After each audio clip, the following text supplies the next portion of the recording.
Hey YouTube, what's happening? It's me, KYP561. I'm coming in here to talk to you all about Monday's episode of the Family Reunion Love and Hip Hop Edition. Um, this is not really a review because I'm not gonna go like scene by scene. I just mainly wanted to talk about a few things. Not too many things, but a few things that resonated with me that were really relatable to me. Okay. So, first off, let me just welcome everybody. Thank you so much for clicking on the video. Go ahead, like, comment, and subscribe. Let me go ahead and get that out in the beginning. And I want to welcome all of my new family members. Thank you all so much for finally finding your way home. Okay. I really hope that you enjoy yourselves while you're here. Please feel free to comment. I do talk back, and I really do enjoy you all's conversation. Okay. So I want to talk about Mandisi and his testimony. I want to talk about Scrappy and the information that he provided or his background that he provided growing up. And also, I want to touch on Erica as far as what she provided. So now we kind of can all figure that these cast members that come on these type of reality shows, that especially the reality shows that are geared towards Black folks, um, you can kind of look at how they move and know that they weren't necessarily brought up in the best environment, or they didn't necessarily come from money. You know what I'm saying? So the money that they have, it either came from, them being in the entertainment business, or them once upon a time being in the streets, and flipping their money and, making it legal, but we all know that they have a background. However, they rarely tell what that background is. You might hear them, rap about this or that or whatever, but then sometimes we all know a lot of people be putting on, but a lot of people really do come from that, okay? And they just find a way to turn it into a success story, okay? So I mainly want to talk about Mandisi because Mandisi's testimony is very powerful. And I don't know if maybe Mandisi needs to write a book, but he clearly has a story to tell. And for Mandisi to be the type of reserved person that he is, he doesn't really talk much. He kind of has like this blank stare, going on, almost like he don't know where he at, you know what I'm saying? But as we knew, um, Mandisi is really about that life. Okay. Um, he gave us a little bit of background. They were doing testimonials, and everybody was saying what they were thankful for, and this and that or whatever. And maybe God put it on his spirit. I don't know, or maybe Mona put a little extra in their check, okay, for him to actually get up and open up to these people that he don't know. And maybe sometimes that's the best place to do it, in front of people that you don't know, whereas actually having a conversation with the actual parties involved, because you still a little bit reserved, and all this type of stuff. So anyway, Mendices lets us know. Of course, we know that he had been to prison, and he said around this time last year he was incarcerated, and he says that maybe God put him there for a reason. you know he said that he had been shot twice, stabbed 13 times. People had threatened to kidnap his son, all this type of stuff. And he also let us know that he had been in this life since he was a child, and that's pretty much all he knew. So apparently, his mom was on drugs. He didn't come out and say it, but he said it without saying it. And she confirmed it without confirming it. Okay. And I don't know if any of you are watching know what it's like personally to be a child of someone that is on drugs. For those of you all that have been with me for a while, I have stated that my mother was on drugs. Okay. My mother was on drugs for about 10 years. Okay. Crack. Okay. I ain't talking about weed. Okay. Um, I am the oldest of my siblings. So I was old enough to know what was going on, but still not really knowing what's going on because I'm a child. Okay. So, I remember us being without lights and having to run an extension cord from the neighbor's house to our house so that, me and my sister could watch TV. I remember having a brick being thrown through our window, our living room window, where me and my sister, we were sleeping on the floor. The brick was like just inches from my head because someone was in our house that basically shouldn't have been in our house, and somebody was on the outside pissed. Okay. I remember that. Okay. I remember being in crack houses. You know what I'm saying? Like, it wasn't the type of crack house that you might see on TV where you got, crackheads on the floor and in the corners doing crack and all that type of stuff. But it was a house. People was in the house in their own respective places doing crack. And I was the only child in the house, off sitting at a table or doing something to occupy my time. Okay. So those are my experiences. So if my mother was to ever come and tell me that that's not my experience, or that didn't happen, or what about this person? This person was there for you. This person was there for you. Yeah, I've also told you all that my aunt and my grandmother, they were there for me, but there were times that they weren't around, and these are the things that I experienced. Okay. So when Medici was telling his story, and the way that his mother just got so offensive, as if to say, I may have been off doing this, this, and this, but in the meantime, you was off having this good life because you had people involved with you. That's not his experience. And it's not for you to take his truth away from him just to make you feel better about what you did or about your absence in his life. About how your absence affected him and the things that he felt like he had to do. Okay. So I was really upset when she basically got up and interrupted him and was like, you're not going to make me feel this way, or you're not going to make it seem like I didn't do this. That's not what he was doing. He was sharing his testimony. He was sharing his experience and the things that you don't know what he experienced because you weren't there. Okay. Now, one thing that I could say as far as with my situation, my mom was always there. Like, she never went away for days at a time and we didn't know where she was or when she was coming back, or, that I didn't experience that. The only time that I was away from my mother is when my mom went to rehab. My mom went away to rehab. She was gone for like 9 months, I think. 9 months to a year. I don't think it was a full year though. So I want to say it was maybe like 9 months. And we could go and visit her 2 days a week for maybe like an hour or two. So I remember those things. So that did affect me because now, my aunt, we're there with my aunt and my grandma. They have to get us ready for school, pay for field trips, do all of this stuff. And at the same time, I know my mom is going to get help, but I miss her at the same time. Now, my dad, I've spoken to you all briefly about my dad. I didn't have a relationship with him. Okay. I could count on one hand how many times I actually remember seeing him or speaking to him or even knowing what his voice sounded like. I remember one video I did, and I said that, my dad could be my neighbor and I could walk right past him right now and I wouldn't know who he was. Well, my dad was still in the streets. After all this time, he was still in the streets. My dad was murdered 3 years ago, 2018. So it'll be 3 years, 18. Yeah, it'll be 3 years in September. He was murdered, shot in the back of the head twice, and left in the streets dead. Okay? No one has been arrested.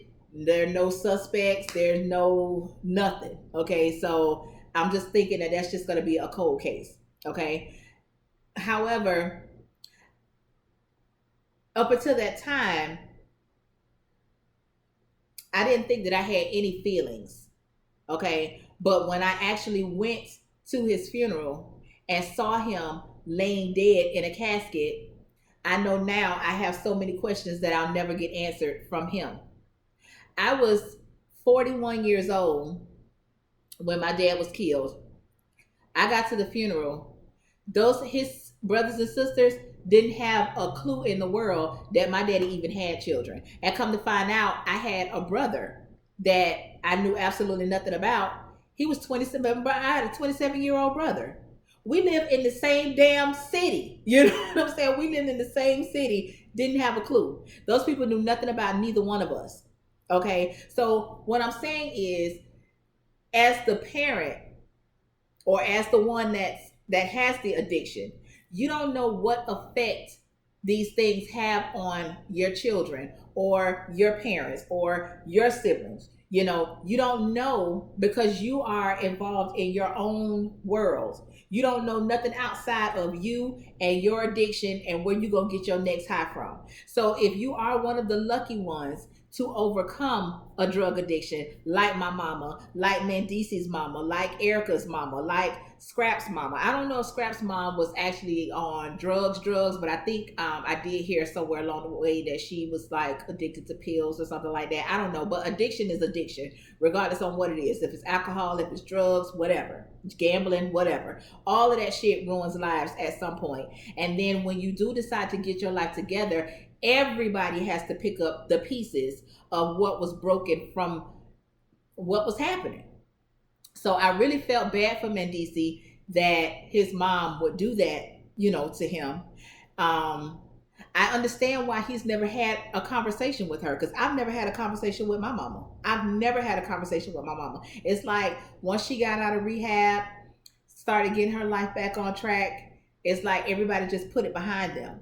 But you don't know what effects you don't know what effects have been had, or how how things could have been better if they didn't have to endure that part of their life. You know what I'm saying? So I don't know if what I've gone through was setting me up to be where I am today, or if I'm behind the eight ball, if I could have been, a little bit further ahead. I don't know. Like I said, I've never had that conversation with my mama. And I understand why Mandisa never had the conversation with his mom, because it's clear that his mom, even though she's overcome it, she's not ready to face what she did and how it affected her children. She's not willing to face that.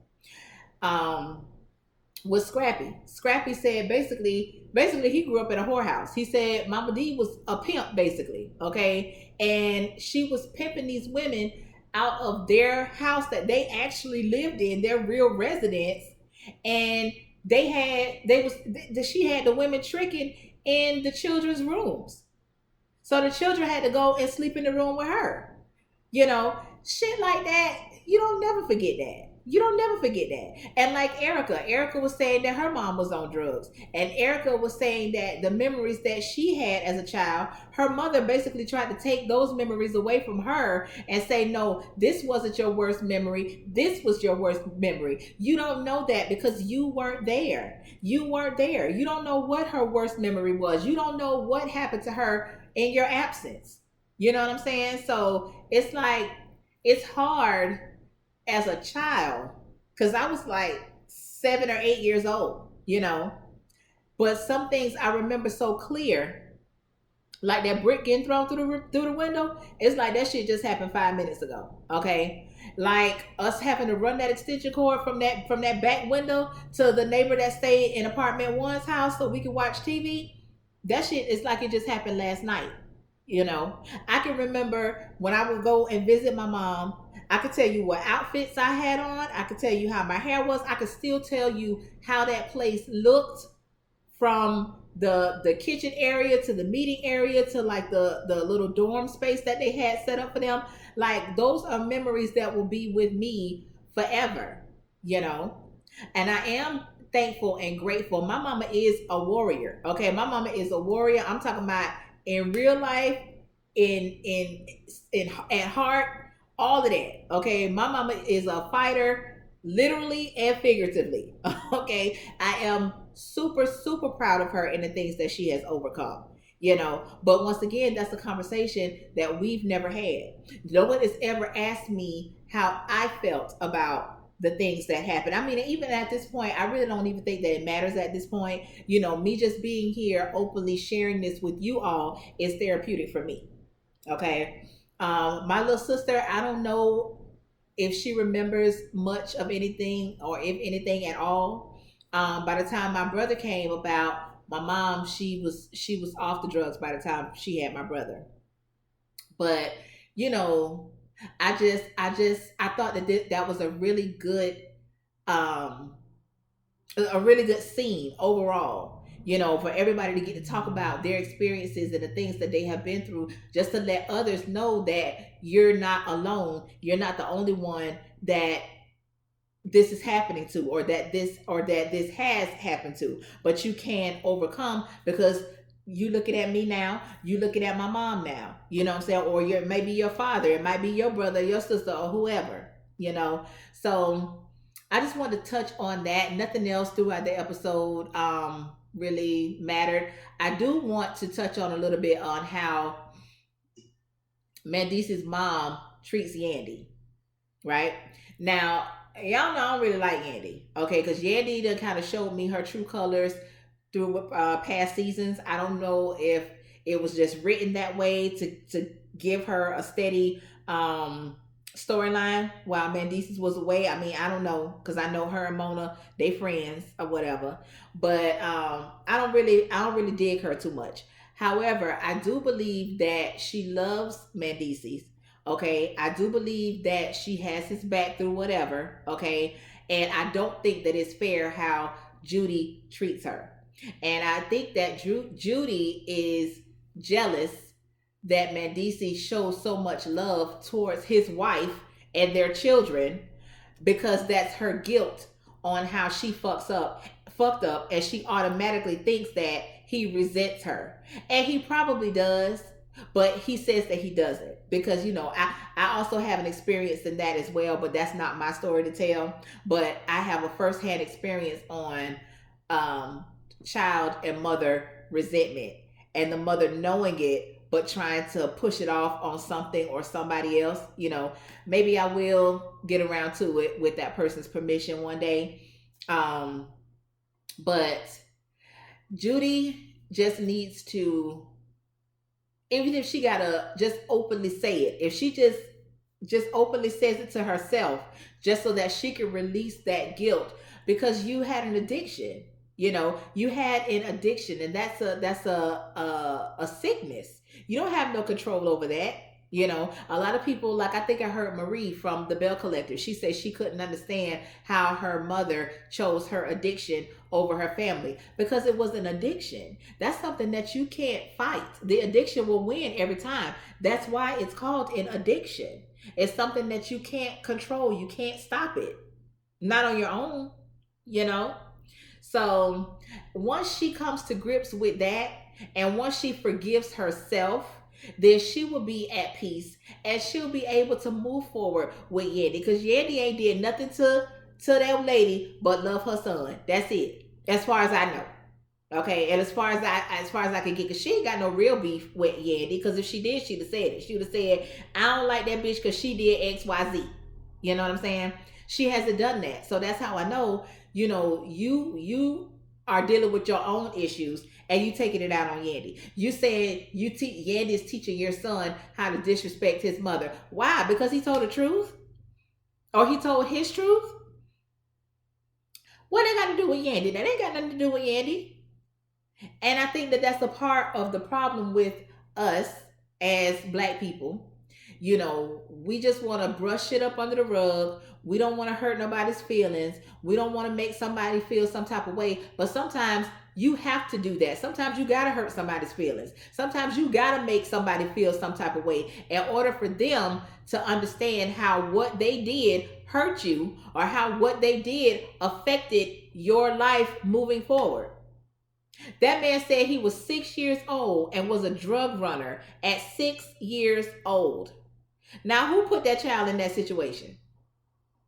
Then you go to telling him about some man that supposedly was there. That man was like, "I don't even know what you even brought this nigga name up for? When you and that man was done, he was done with everybody. Will walk right past me and my brother like he ain't never seen us the day before in our life. That man ain't fuck with us, so what you even brought his name up for? But see, once again, that's something that she did. That's something that she put in her mind to say, okay, well, I'm out here doing this, but their life can't be that bad because they got this person, this person, this person. They probably did, but the main person that they mainly wanted, which was their mom, you, they didn't have you at the time because your addiction had you at the time. And I'm just assuming you was on drugs, just because of how everything is being laid out. I'm just assuming that you was on drugs. Okay, probably crack, because you did. They say the '80s. You was in New York. I'm putting it all together. That was the crack era. Okay, and I just really wish that you wouldn't have made him feel bad for expressing himself. Because, like you said, well, maybe I should have just kept my mouth shut. No, don't keep your mouth shut. Especially like Yandy says that he's so overprotective and he thinks that Yandy's gonna leave him. He thinks that his children are gonna leave him. He doesn't let his children out of his sight. All of that type of stuff that comes from the lack of your presence. That he doesn't want to be alone. He grew up alone. So, I just wanted to come in here and just talk about that and just give a little bit of my story. We all family here, so I can talk to y'all. Okay. So that's pretty much all I got to give. I don't even remember nothing else that happened. To be honest with you. That was just a big thing for me. So I guess we're gonna get a little bit more into Yandy and Judy this coming Monday or whatever. But yeah, I think that Mendeecees does have a powerful story to tell, and I think that he could touch many people, that's growing up in the same situation that he grew up in. And I think that he needs a platform, not necessarily Love and Hip Hop. Like I said, maybe if he, write a book or, something, or maybe be like a motivational speaker or something like that. I think that will help many people, and that will also help him. But Judy needs to own up to her shit. I understand that it's in the past, but sometimes the past has its way of finding its way to the present. Okay. So, that's all I got, y'all. Thank y'all so much for hanging out with me. Basketball Wives. I have decided that I am not going to review Basketball Wives. Okay. I sat down and I started to do my notes, and I was like, this is just a waste because I don't care. So I'm going to talk about Basketball Wives as I see fit. Okay. And from last week's episode, I don't see fit. All right. So I'm going to take a look and see if I want to add Married to Medicine to my list of reviews. To be honest with you, I didn't even know Married to Medicine was back on. Okay. So that's that. All right, y'all. So once again, thank you so much for clicking on the video. If y'all stayed with me to the end, and you're not subscribed, please just go ahead and subscribe, child. It's free. Okay. It's free. All right, y'all. So until next time, peace out.